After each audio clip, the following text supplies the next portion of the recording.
So yung what's up mga kadidot, magandang araw sa ating lahat. Ngayong araw nga ay dumating na ang isa sa pinakahihintay kong gamit para sa ating pagbablog. Ito ang Supremo Air 5K Action Cam. Ito nga ay magagamit natin hindi lang sa pagbablog, pati na rin sa safety purposes habang tayo ay nagdadrive. At ito nga ang kanyang laman ng Action Cam with copper na napakaangas mga kadidot. At syempre ang kanyang remote na mas mabilis natin makontrol ang pag-record at ang iba mga accessories na meron ng Action Cam na ito.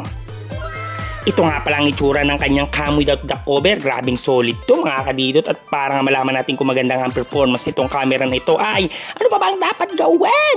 Try na natin to, pero syempre ikabit muna natin sa ating helmet na LS2 kaya LS2. Beke naman. So yun nga, try na natin. Let's go! Poo!